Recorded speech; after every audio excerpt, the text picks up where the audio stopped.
Hey, architecture firm owners and emerging leaders. Get ready for unparalleled insight into the development of a world-class architecture firm and a worldwide organization driving the digital transformation of the design and construction industry. With Build Smart, the podcast that's changing how our profession operates.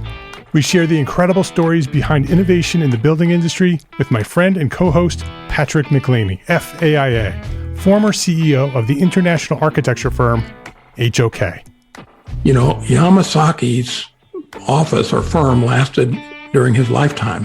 And when he passed away, I think that was the end of the Yamasaki office.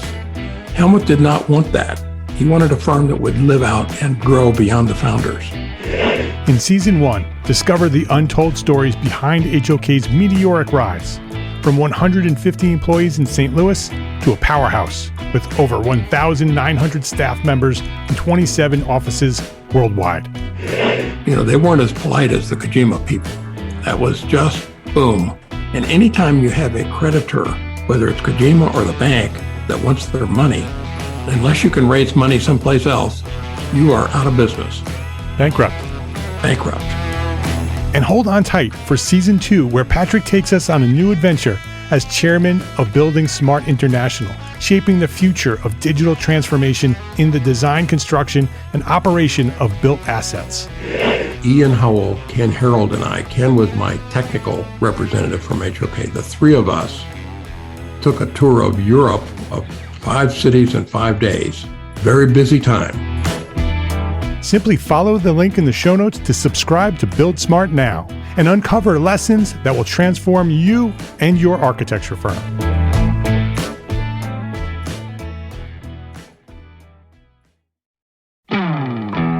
Hey, architecture firm owners and emerging leaders. Get ready for unparalleled insight into the development of a world-class architecture firm and a worldwide organization driving the digital transformation of the design and construction industry. With Build Smart, the podcast that's changing how our profession operates. We share the incredible stories behind innovation in the building industry with my friend and co-host, Patrick McLeamy, FAIA, former CEO of the international architecture firm, HOK. You know, Yamasaki's office or firm lasted during his lifetime. And when he passed away, I think that was the end of the Yamasaki office. Helmut did not want that. He wanted a firm that would live out and grow beyond the founders. In Season 1, discover the untold stories behind HOK's meteoric rise, from 150 employees in St. Louis to a powerhouse with over 1,900 staff members and 27 offices worldwide. You know, they weren't as polite as the Kojima people. That was just boom. And anytime you have a creditor, whether it's Kojima or the bank, that wants their money, unless you can raise money someplace else, you are out of business. Bankrupt. And hold on tight for Season 2, where Patrick takes us on a new adventure as chairman of Building Smart International, shaping the future of digital transformation in the design, construction, and operation of built assets.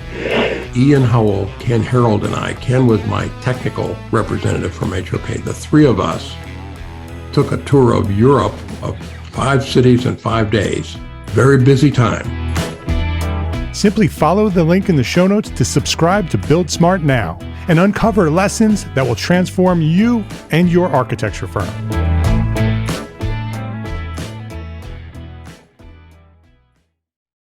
This is the EntreArchitect Podcast, episode 85.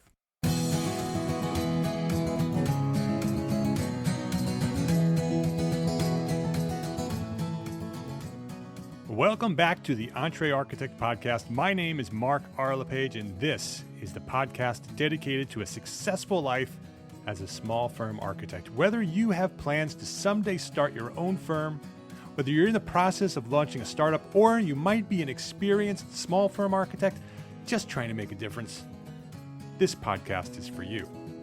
My goal is to inspire you to build a better business so that you may pursue your purpose with passion and live the life of your dreams.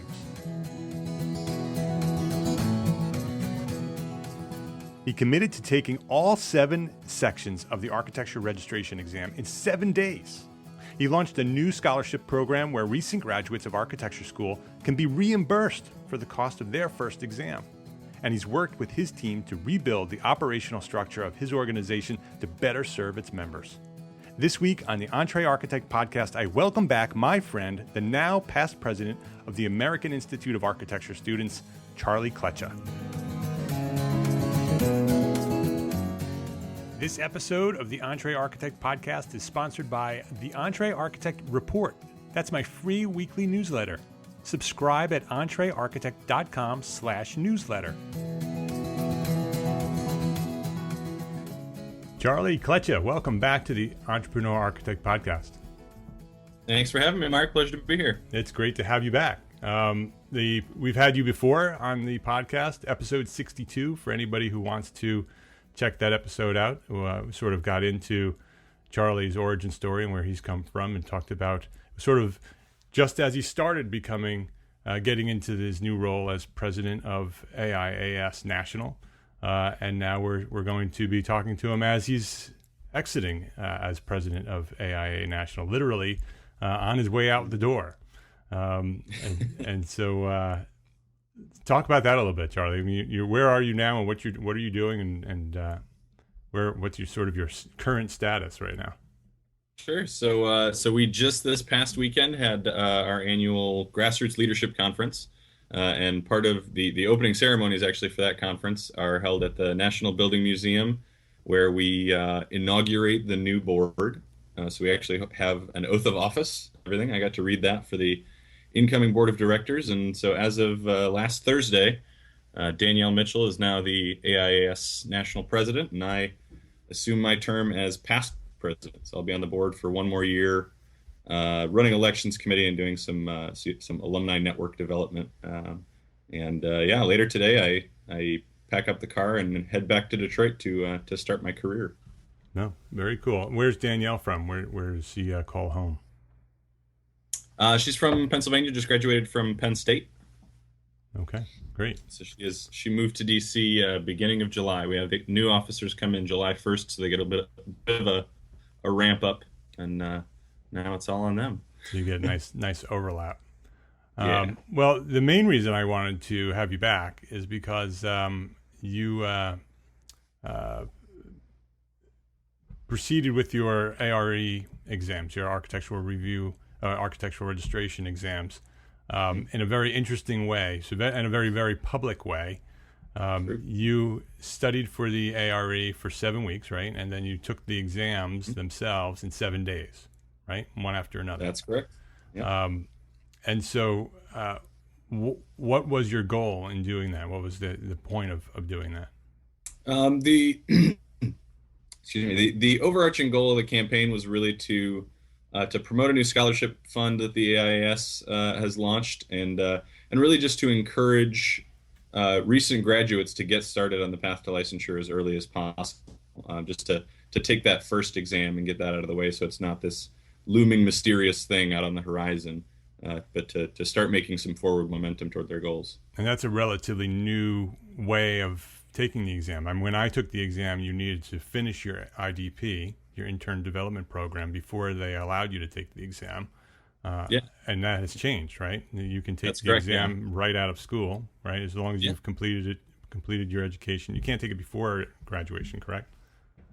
Correct, right. Yeah. So NCARB was recently, it's called early eligibility, and allows, in most jurisdictions, testing to begin before the experience component is complete. Yeah, which is great, because you can come right out of school with all of that sort of momentum that you gain in architecture school and roll right into it and take your exams and try to get those out of the way. And then you just finish up your IDP and the rest of your hours that you're required. And then you can be eligible for licensure. Absolutely, yeah. Yeah. So what There's a lot of advantages to that approach when you're still sort of in the mindset of school, still used to studying and cramming, and and some of the content areas are actually a lot easier when you've still got them fresh in your mind. Structures, for instance, is the one that's always cited as the sooner you take it after school, the better, because as an entry level, designer, you're not likely to be encountering a whole lot of structures. Was there anything else you learned while you sort of studied for this and took this? Anything that for you personally or for the exam itself that could improve while you took this these 7 and 7? Well, I think there's a lot of improvements. I'm actually a little jealous that I'm not going to be taking ARE 5.0. I'm very excited to see some of the developments in new content types, the idea of case studies and hotspots and things like that. So I think a lot of improvements are already sort of in the pike, and I think the reformatting both of the ARE and IDP to align to the sort of realistic breakdowns of practice are definitely a step in the right direction. Do you think that this change will actually encourage more architects to become licensed? That's the hope. That was sort of the message all along, is that a lot of the myths about licensure that may have contributed to some having a very prolonged period on that path are going away. So, for instance, it's often assumed that you have to have experience in an architecture firm in order to do well in the exams. And through this campaign, I've also debunked that myth. I actually have no experience in an architecture firm, and while it took a great deal of hard work and study, I was still able to do well on the exams without experience. What was your biggest surprise? The results, I guess. And we didn't mention the results. What were the results? Did you pull this thing off? I passed all 7 on the first go. That's awesome. That was as much as I would have loved to have been optimistic throughout. I had to be sort of cautious about it, and I was hoping for 4 and was considering 5 out of 7 a best case scenario, just based on statistics, I guess. There weren't any that I walked out of totally thinking I bombed, but I just sort of practically assumed that there's no way I'm going to pass all 7, and that was never the intention. It was about committing to a plan and taking the exams, and not so much about what the results were. Was it harder or easier than you expected to do it the way you did it? A little bit of both. I think there's, in many ways, it was easier to take them all at once because there's a great deal of overlap in some of the content between the exams. So studying for all of them at once was sort of self-reinforcing. And then just taking them all back to back, there was something kind of gratifyingly epic about that. I remember walking out of either the first or second exam and thinking, man, if I had studied for even half as long as I did preparing for this, and then sat for one exam, to walk out of that thinking, okay, that was 4 or 5 weeks leading up to one day. Now I have to do that 6 more times. I remember thinking that would be a bit of a daunting thing to think. So in my mind, at least, there was something very satisfying about even just taking on all 7 back to back and just knocking them out. Yeah, I mean, there once was a time, and a lot of the old timers will, I'm sure, are thinking this right now, that you would take all exams, and I think there were 12 of them at the time, all of them in one day, and it was only offered one day per year, and so you would study up to that point. All of the architects who want to be licensed for that year would all roll into a gigantic auditorium. They'd sit down and they would take all of the exams for an entire day, including drafting, and they'd all have their portable drafting boards. And so this is sort of reminiscent of that you sort of can now do a very similar thing where you can create your own opportunity to get this thing done in a relatively short amount of time. Yeah, and I think there were some other things that were kind of lost in the shift away from that process. I've told a number of people that in that system, because it was all at one time, there was a certain sense of camaraderie and collegiality built into the process, because you knew anyone who was getting ready to test. If you were in an office, chances are that the workload on those interns would kind of scale back, ramping up to that time in June, because all of the interns were distracted. And so they were all preparing together. Now, under the current format, even with if you do seek out a group to study with, chances are you're not studying for the same exam, not testing at the same time.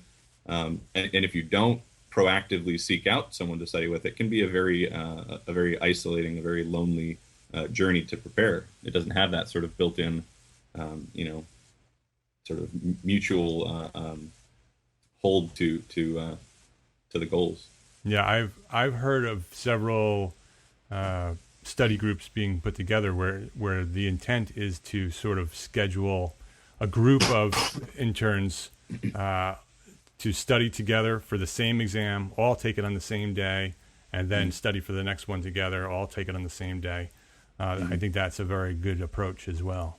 Yeah, absolutely. Would you encourage others to commit to their own 7 and 7, or do you think that is it a good way to do it practically, or was it really just sort of a way to get the word out, and it wasn't really the best way to do it mentally and personally? For me personally, I can certainly understand anyone who would be reticent to take that on, but I think the biggest barrier to this approach would be the financial one. Committing to paying for all 7 of the exams. If you paid as a student to start an NCARB record, you have that other $250 to pay as well. Excuse me. And then to purchase the resources necessary to study for all 7 at the same time. That can be a big challenge. Yeah. So, but what about the actual 7-day exam period? Is that something that is practical? Is that really something that people should strive for? I mean, should they look at you as an example of the way to do it, or is it really just a way to kind of get the word out about the exam and how it can be done this way? Yeah, no, I think again, if you can afford to take the time off, if you have the support from your firm or wherever you're at in your career, to commit to it, to spend that kind of time. I didn't do much other work that entire 2-week span. I schedule all my exams kind of in the middle of the day.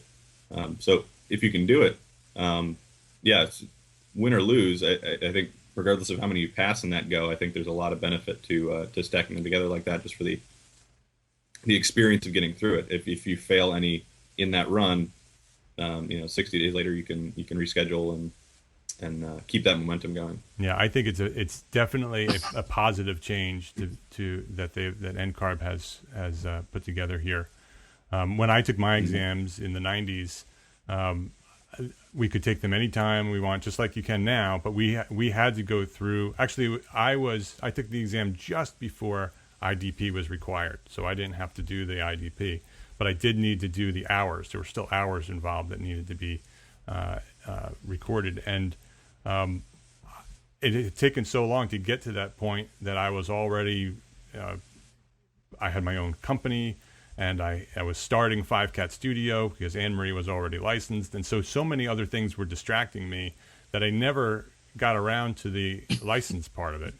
My partner, my wife, was already licensed, so we didn't technically need it to practice architecture. It took so long for me to finally commit to the time to do it. And it took me over a year to do them all because I didn't commit to do them all at the same time. I gave myself lots of time to kind of schedule them around the rest of my life. So I would say that it would be a very good thing for students who are coming out of school who have that mindset, who are in that momentum, to take them as soon as possible. Not necessarily take them all in 1 week, but to schedule them right away before and put them on your calendar, get them signed up. And take them as soon as possible. And if you pass them all, then you're done. And if you don't, then at least you got most of them finished. So I think it's a great thing. You also launched this year at AIAS National this Professional Advancement Support Scholarship, the PASS. Could you talk about that a little bit? What that campaign's about and that scholarship program? Yeah, sure. So the biggest deterrence we saw, at least perceived deterrence from recent graduates getting started, were the financial burden, as I mentioned, and the sort of general lack or alternatively overwhelming of information in terms of what resources are out there. So while the 7-7 campaign and sort of the documenting of my journey going through it and what I was studying, that sort of was intended to approach the information aspect of that. And so this scholarship is really intended to address the other side, the financial side. So what it does is for recent graduates of the AIAS, if they can pass one exam within a year of graduating, they can apply for this scholarship and be reimbursed for the full cost of that exam. So we launched initially an Indiegogo campaign to get the ball rolling, and it's now a permanent page on our website, both for donations to the scholarship fund and for applications to receive the scholarship. So that will be, the applications will actually go live this fall, now that we've built up a little bit of reserve in that fund. And I think the initial wave should be at least half a dozen to a dozen scholarships, depending on how we want to spread that out strategically. Yeah, so that's a great idea. So it encourages students to take them quickly, to do exactly what we're talking about doing here, and take the opportunity that they have to take the exam. And if you can take it and you pass it, you can then apply. Is that how it works? Then you can apply and say, I passed it within this certain amount of time. Yep. And then if you're accepted as one of the dozen scholarships, then you get reimbursed for that exam. What is the overall cost? You were saying that one of the deterrents of doing it all in one shot. What does it cost to do everything in one shot? Well, so the exams themselves are $210 a division, so that's $1,470. As I said, if you haven't paid the balance on your end-card record, that's another $250. And then the study resources, it really comes down to how much you need, what your study style is, and kind of which provider or providers you go with. So that can be anywhere from a few $100s up to several thousands of dollars, depending on how much you invest in it. What materials did you use to study? I tried to use as many different things as I could get my hands on. Because this was a campaign of the AIAS, we had a great connections to reach out to different providers. So Kaplan, for instance, is a sponsor of the AIAS. We reached out to Architect Exam Prep, is a relatively new provider out of California that produces some excellent packages. I use those very extensively. And it just so happened that the AIA was just launching their partnership with Mark Tier Black Spectacles to produce the AIA ARE Prep series powered by Black Specs, a video seminar basically led by Mike Newman, a professional out of Chicago, that goes through each division kind of topic area by topic area. And so I like I said, I basically used anything I can get my hands on and sort of provided my unbiased, unfiltered feedback on all of those different resources and what their certain strengths and weaknesses were. That's great. That's excellent. So your final day here at in DC, as you're no longer AIAS president, right? It's the baton has been passed. Can you give us sort of a state of the Institute report? Sort of give us an idea of what happened this past year and what is planned for this coming year. Yeah, absolutely. So a lot of this year was. A lot of the accomplishments we had this year were sort of back of the house. So we were in the middle of a transition with our executive director. So we were onboarding our new exec, Nick Surface, this year, and that provided us the opportunity to really take a hard look at many of our policies and practices at the national level on kind of an administrative and operational level. So some of the things we took on were a complete digital infrastructure overhaul. So we kind of streamlined a lot of our digital processes, which had been sort of hampering a lot of the operational aspects of the organization, including membership processing that had previously been a very tedious and kind of analog process, and we've shifted that over to a much more automated thing. We're on kind of a Google suite now, so we have cloud data storage and email integrated with calendars, Google Hangouts, all of the things we kind of started using individually anyway. We did launch a few new campaigns. My own 7 and 7 and Pass campaigns were big pushes to highlight the professional development value of the organization and of membership. We also launched, or prepared and developed, and are now getting ready to launch the Architect Project, which kind of is a balance to the sort of licensure track promotion of the Pass, is sort of a celebration of those trained in architecture who've gone on to a whole range of fields, including traditional practice in maybe non-traditional ways, and a whole host of other professionals in music, in fashion design, in graphic arts, and kind of across the board. So it's these individual little sort of podcast style profiles on these professionals and how their education in architecture has contributed to what they do now.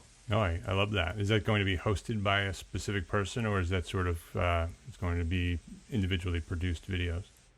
The vice president was really leading. So Obi Okolo Yeah. was really kind of leading that project. So he hosts a number of the videos, but he was doing that with the support of our membership committee, which is comprised of some of our members from all across the country. So you'll hear the voices of many of our emerging student leaders kind of taking on these calls and running these interviews. Yeah, that's a great idea to sort of bring the two, the profession and the student body together. It's a great idea. Yeah. So anything else going on? What's the future look like at AIAS? Any ideas on future campaigns? Yeah, it's the upcoming year is shaping up to be very exciting. We're already well underway on planning our annual conference for the end of this year. We always hold our big membership conference over New Year's. That will be in San Francisco from December 29th to January 1st. So that's a big, exciting thing. We're doing a lot of new things with the conference this year. Very excited about the venue and some of the events and speakers we've already lined up. The board will be taking on several new initiatives. I know the president has convened an international task force to look into what we provide to our international members. We have a handful, maybe a half dozen international chapters presently, and have interest from several other schools internationally about joining.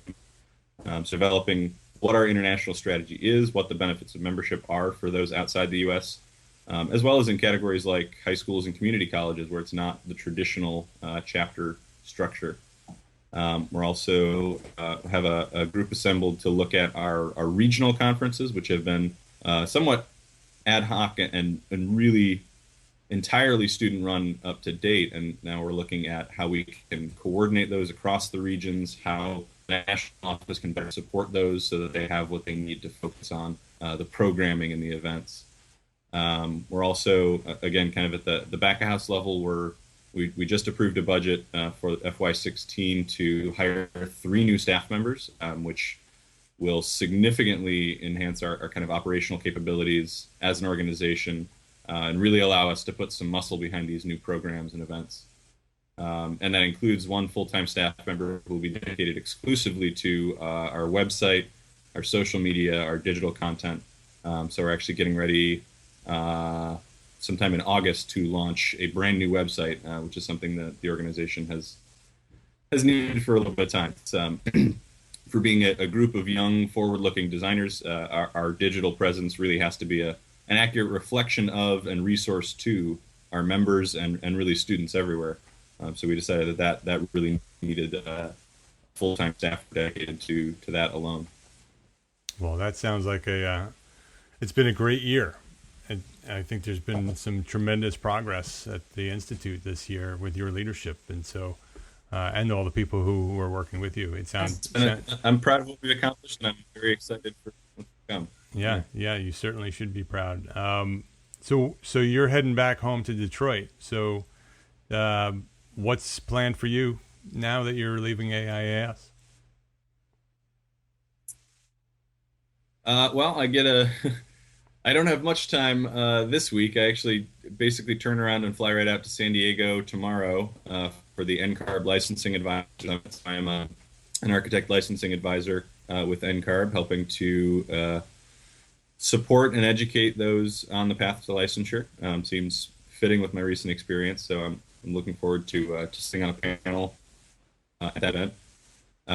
After that, I return home again, and my wife and I are taking a little bit of a vacation to recover from the year we've spent 1,000 miles apart. She's actually out in South Africa right now. She's an archaeologist. She's on a dig. Decided to get her travel out of the way while I'm still out of town. So we'll be doing a little road trip out to Yellowstone. And then August 24th, I start my new position with Quinn Evans Architects in their Detroit studio.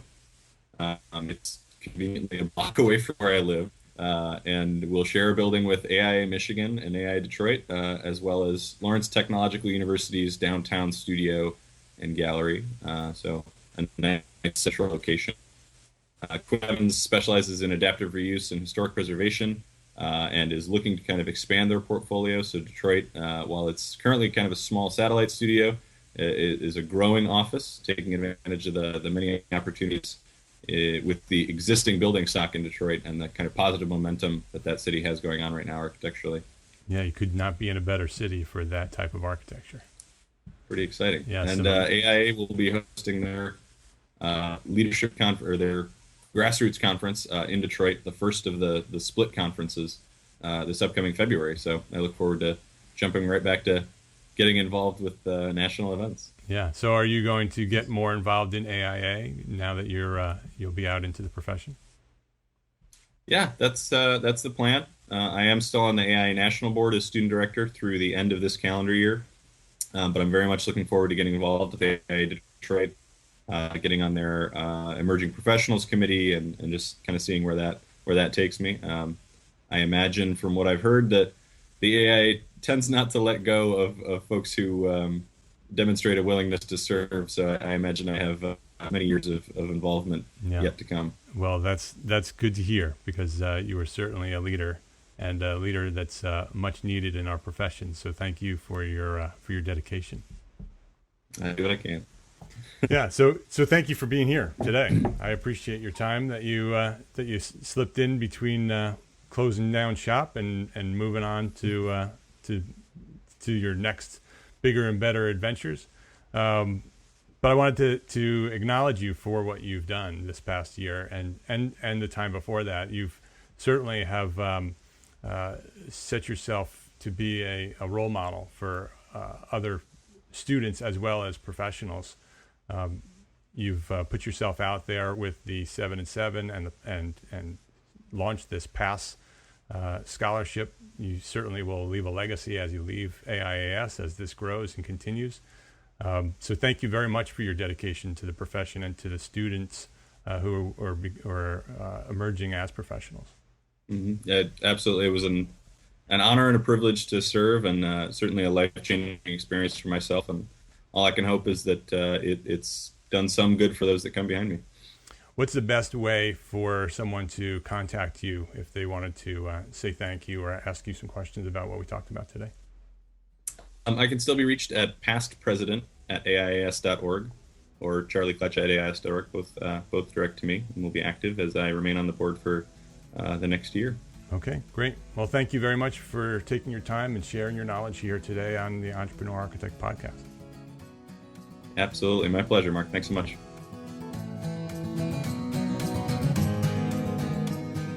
If you would like to leave a review for this show on iTunes, please go to EntreArchitect.com/iTunes, or in iTunes, you may find yourself there. You can just search for Entrepreneur Architect and you'll find us.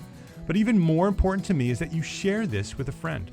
We're growing here at EntreArchitect, and it only happens with your help. I can't do this by myself. So go to your email right now and send a link to EntreArchitect.com/episode 85 and send this episode to all of your architect friends. Share it in a tweet, post it on Facebook, tell everybody you know. I appreciate your support for what I'm doing here, and I really thank you for spreading the word, because I can't do this without you. So complete show notes for this episode and the direct link can be found at EntreArchitect.com/episode 85. And just a reminder that this episode was sponsored by the EntreArchitect Report. That's my free weekly newsletter. When you subscribe, I'll send you a short, easy-to-read email every Friday morning with direct links to both the weekly blog article and each of these weekly podcast episodes, so you will never miss one thing. Everything I do will come right to your inbox. I also share my weekly resource to help build better businesses for small firm architects, or maybe it'll be something to help you be more productive or live a happier life. And I share my thoughts for the week on a more personal level, and I share some of the behind the scenes of my life as a small firm architect. If you're not already a subscriber to the newsletter, you can quickly sign up at EntreArchitect.com/newsletter. Just put your name and your email in there, and every Friday morning you'll get a little message from me. And before we go, quote of the week. This one's from Art Gensler. I just returned from Denver, where I was participating at the AIA, the first ever AIA Entrepreneur Summit. And Art Gensler was the keynote speaker, the opening keynote. It was an excellent speech and a great event, a huge success. You want to find more about that, you can go to the Entrepreneur Architect Facebook page, and I wrote a little bit about that. Art Gensler's quote: "One reason Gensler has been so successful is that we run our firm like a business. What I mean by this is that we continually reinvest in our business. We offer competitive wages, reinvest in people, offer profit sharing. We incorporate all kinds of things that architects never thought about. I did this because I wanted to hire people and ask them to stay forever." My name is Mark R. LePage, and I am so honored that you are listening to me here today. I'm an entrepreneur architect, and I hope you come back next week. See you then.